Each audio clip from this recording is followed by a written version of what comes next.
Lily was only 8 when her laughter in the park turned into screams, and within seconds, dozens of strangers risked their lives to save her. What began as a peaceful afternoon quickly spiraled into one of Brookridge's most shocking moments, where courage and chaos collided. It was a bright and peaceful Saturday afternoon in the small town of Brookridge. The sun bathed the streets in warm light, and the local park was alive with the sounds of laughter and chatter. Families spread blankets on the grass, children ran between swings and slides, and the air carried the smell of popcorn and cotton candy from nearby vendors. The day seemed ordinary, almost too ordinary, and no one could have imagined the terror that was about to strike. Among the crowd, a man moved with unusual caution, his eyes scanning the park nervously. He clutched a small worn bag close to his chest, shifting from foot to foot as if measuring the distance between him and his targets. People glanced at him briefly, but quickly returned to their day, distracted by balloons, frisbees, and the joy of a sunny weekend.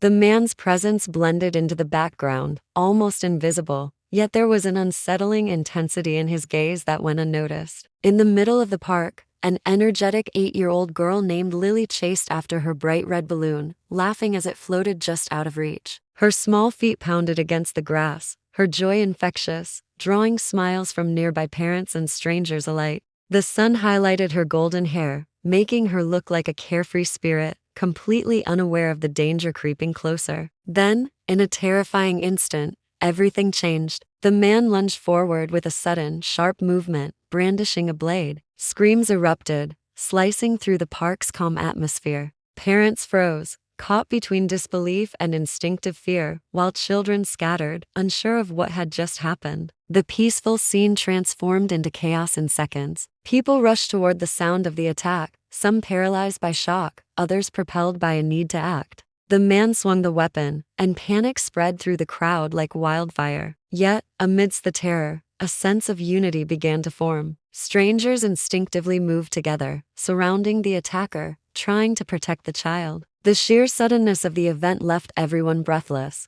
their hearts pounding as they realized how quickly a day of innocence could descend into horror. In those moments, time seemed to stretch. Every second counted, every movement mattered. The park, once filled with laughter and play, now resonated with shouts, gasps, and the urgent rhythm of people responding to danger. The attack was swift, but the crowd's reaction, though chaotic, would prove faster. The serene afternoon had been shattered, leaving only fear, courage, and a desperate struggle to prevent a tragedy from becoming even worse. Within moments, the crowd's initial shock turned into action. Ordinary bystanders, parents, and even teenagers, all propelled by fear and instinct, rushed toward the attacker. They moved as one, forming a human barrier between the man and the terrified child. Some grabbed whatever objects were nearby: benches, sticks, even bags, while others reached for his arms, trying to wrest the weapon from his grip. The struggle was chaotic, but determination surged through the crowd like electricity. The man fought violently, thrashing and swinging, but every attempt to break free was met with resistance. He was suddenly surrounded by dozens of people, each one unwilling to let him escape. Shouts and cries filled the air, mingling with the sound of panic-stricken children and the sharp clash of people colliding. Despite the fear, a strange sense of coordination emerged. Strangers instinctively protected one another, forming a wall around the attacker to ensure the child could get away safely. Nearby, someone had already called emergency services. The sound of sirens in the distance added a tense rhythm to the scene, promising help, yet not arriving quickly enough to ease the tension. Medical personnel, arriving within minutes, rushed toward Lily, assessing her injuries and calming her trembling form. Blood, fear, and confusion painted the scene, but the crowd's immediate intervention prevented the situation from becoming far worse. Witnesses later described seeing ordinary citizens transform into heroes. A father had shielded his own child while tackling the man, a teenager had grabbed the blade and threw it aside, and a mother had used her coat to pin the attacker's arms. Each action, small on its own, combined to stop the attack and save a life. In the midst of terror, courage and quick thinking became the town's most powerful weapons. As authorities finally arrived and took control, the attacker was restrained, shouting and struggling, but unable to escape. The crowd slowly began to disperse, though the sense of shock lingered. What had just occurred in a place meant for laughter and safety left the town shaken to its core. Questions immediately arose about the man's intentions, his past, and how he had been able to act so boldly in a crowded area. The events of that day would leave an indelible mark on everyone who witnessed them. The peaceful park, once a symbol of innocence, had become a scene of terror and heroism intertwined. It was a stark reminder that danger could appear in the most ordinary places and that ordinary people could, in extraordinary moments, rise to confront it. The investigation began immediately after the chaotic events at the park. Police swarmed the scene, cordoning off areas and questioning witnesses. Each account was fragmented, filled with fear and confusion. Some described the man's erratic movements before the attack, others spoke of the terrifying swing of the blade, but no one could fully explain why he had chosen Lily or the park. Authorities realized quickly that unraveling his motives would be more complicated than expected. Security cameras from nearby shops and streets offered new pieces to the puzzle. The footage showed the man lurking near the park for hours, observing children playing, and moving cautiously as if planning his actions. Investigators discovered that he had entered and exited the park multiple times, blending into the crowd unnoticed. The realization sent chills through the team. This attack had been deliberate, calculated, and premeditated. Officers then examined the man's belongings. Inside his bag were multiple knives, pieces of paper filled with cryptic writings, and photographs of the park at different times of the day. The notes contained references to targets and timing, suggesting he had been planning something more extensive than a single, isolated attack. The evidence painted a disturbing picture of someone whose thoughts had become consumed with violence. Further background checks revealed a troubling history. The man had been in and out of mental health facilities, with reports indicating escalating violent tendencies. Despite these warnings, he had never been deemed a sufficient threat to be closely monitored.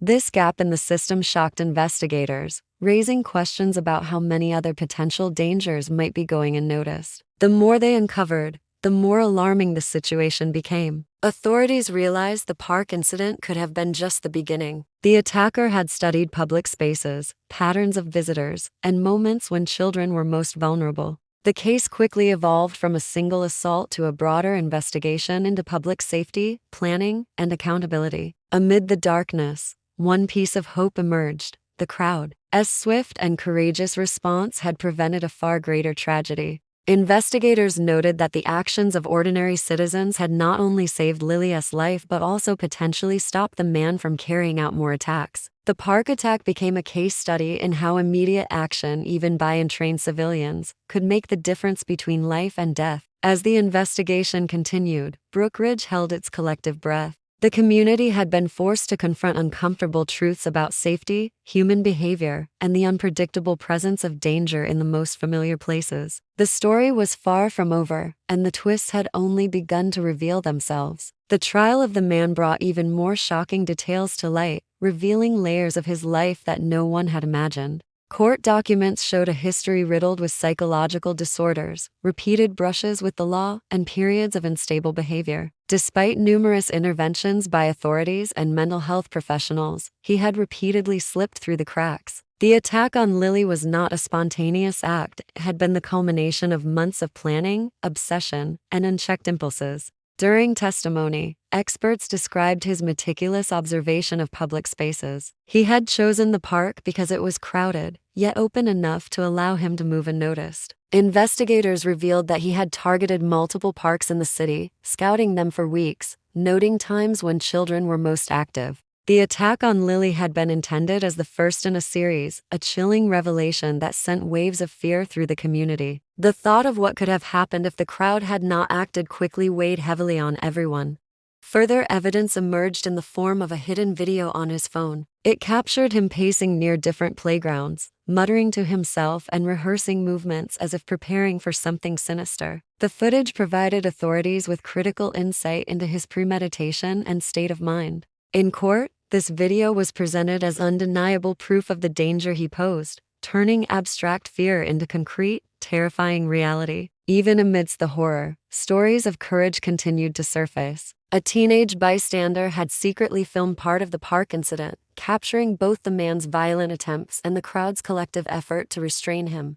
This footage became a key piece of evidence in the trial, showing how ordinary people acting without hesitation had intervened to prevent further tragedy. The courtroom watched in awe as the video displayed the bravery and quick thinking that had saved a young life. The revelations forced the town to confront difficult questions. How had someone so dangerous gone undetected for so long? Were there warning signs they had missed? And what measures could prevent a tragedy like this from ever happening again? While the attacker faced the full consequences of his actions, the case highlighted systemic failures in mental health monitoring, public safety, and crisis prevention. Brookridge, still grappling with shock, began to understand that heroism and danger often exist side by side in ordinary places. The courage of its citizens contrasted sharply with the darkness of the man's intentions, leaving a lasting impression on everyone who had witnessed, or even heard of, that terrifying day in the park. In the weeks that followed the attack, the town of Brookridge tried to return to normal, though the memory of that day lingered like a shadow over every familiar street and playground.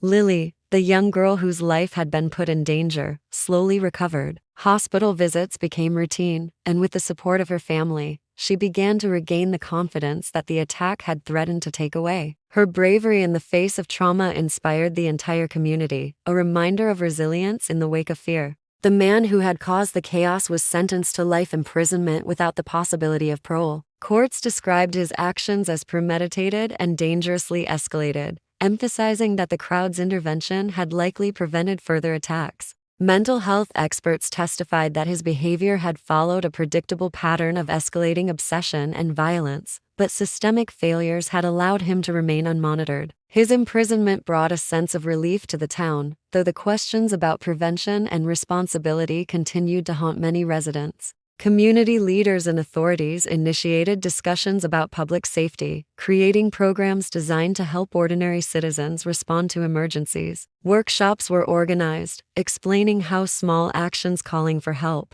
blocking an attacker, or restraining someone with the right precautions could save lives. Brookridge schools incorporated safety drills, and local parks increased surveillance. The story of that day became a case study in courage, quick thinking, and the importance of community awareness. Yet, even as safety measures were implemented, the emotional impact of the incident lingered. Parents watched their children more closely, children learned to be cautious without losing their sense of play, and the town collectively grappled with the fragility of public spaces. The attack served as a stark reminder that danger could appear in the most ordinary places, and that vigilance and community action could make the difference between tragedy and survival. Amid the fear and grief, however, hope endured. The crowd's bravery had transformed a potential massacre into a story of courage and human solidarity. Ordinary people had risen to extraordinary action, proving that heroism often exists in the most unexpected moments. Brookridge slowly healed, carrying forward the memory of both the horror and the courage that defined that terrifying Saturday. The park, once a site of fear, returned to laughter and play, but the events of that day remained etched in the town's collective memory, a lasting testament to resilience, vigilance, and the power of a community united against danger.